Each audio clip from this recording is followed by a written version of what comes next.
Hello and welcome to the South Hobart Football Show. We went out with a game plan, Walter, and they're the benchmark. So we're a newly promoted team. We gave our two young centre halves at 17 and 18 some roles today, and I think to their credit, Kenny made a couple of changes with J-Lo coming on and a couple of the others. So that's great. Look, the boys stuck to it. They obviously had more chances. We expected that here.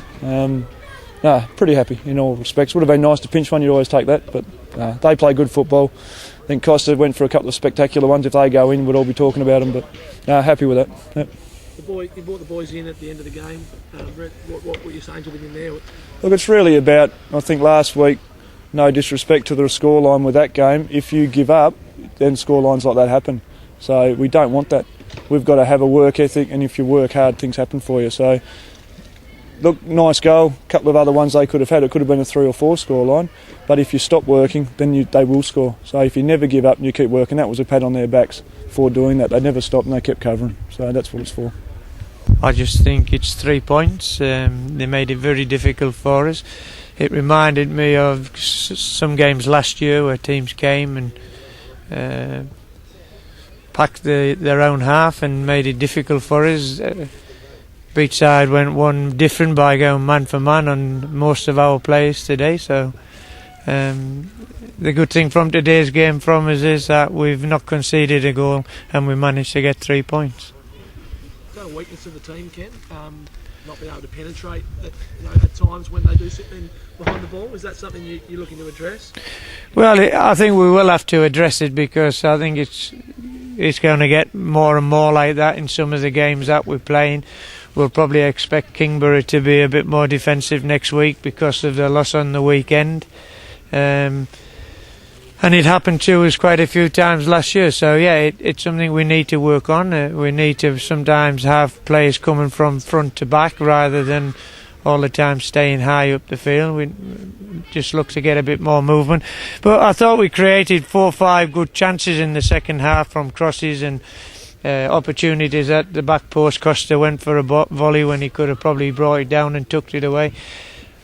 I just believe the game's about decision making, and in the front third of the field those decisions have to be correct and have to be sharply made, and we've got to punish teams a little bit more. But happy with the win. It's 3 points and it keeps us up there with Clarence. Impressed with Beachside's work ethic then, Ken? Yeah, trouble other teams this year? I think the White Eagles were top of the league when they played them last week, and they troubled them because they kept the shape, kept the discipline, and even though they had chances, the White Eagles last week, they kept them at bay and managed to win the game quite easily in the end. So I think they'll pick up points, that's for sure, and especially at home if they sit in and bank in like that. The breaks forward are not so long on their own ground, and Keegan's not bad at breaking forward to support Rogers. So, yeah, I think it was a good, honest effort from them today, and I'm sure Brett was proud of them. Ken, thanks for talking with us again this week. A big game coming up again against Kingborough Lions. They took a bit of a battering last week against Zebras. How's the team looking for the game? I think the team's in good shape. We've had a good week on the track this week. I watched Kingborough play against Zebras, and they certainly got touched up a little bit. But I don't think that'll happen on Saturday. I think they would have prepared better this week, and they'll come out fighting, I'm sure. You carrying any niggles into the game? I think 1 or 2 of the players have got little ankle injuries, little knocks here and there, but nothing serious. We have a fit squad to pick from, and obviously a couple of players, Luke Hoogersloot and Johnny Lowe, really ready to play now.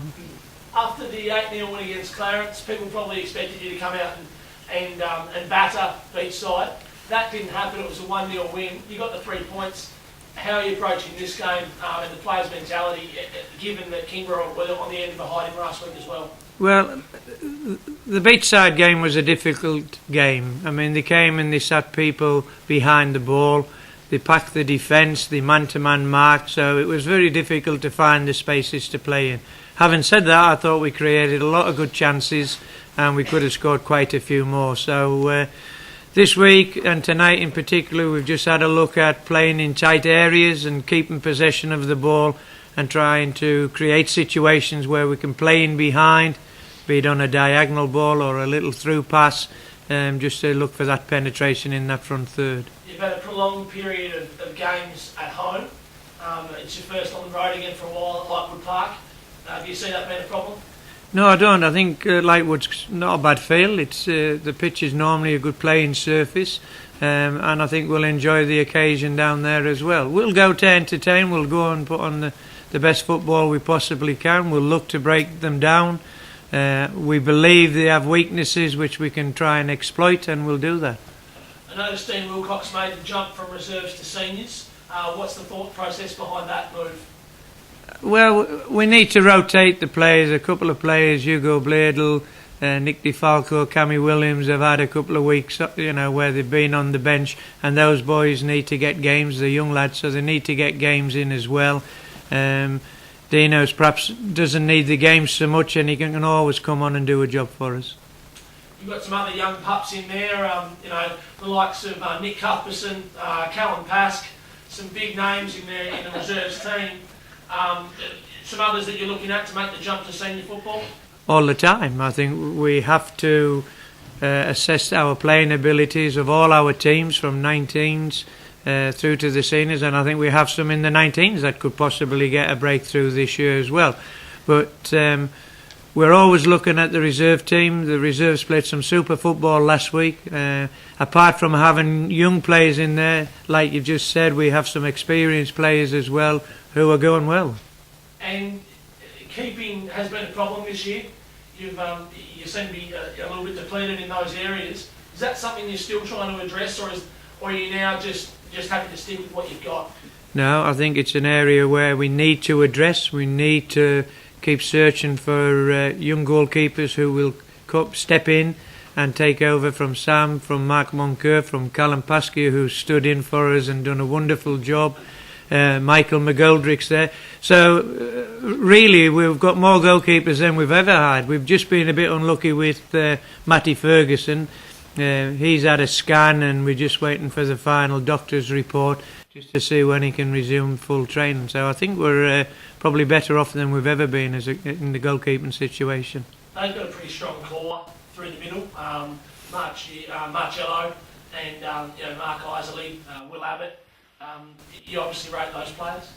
Yeah, I think the two centre-backs have been very prominent over the last couple of years. Will obviously at the NTC and Mark at Kingbury. Marcello's a talented player, but that's only 3 players. They need 11 players and they need 11 good players as well. I do think they've got weaknesses, like we spoke earlier, and it's our job to break those weaknesses down.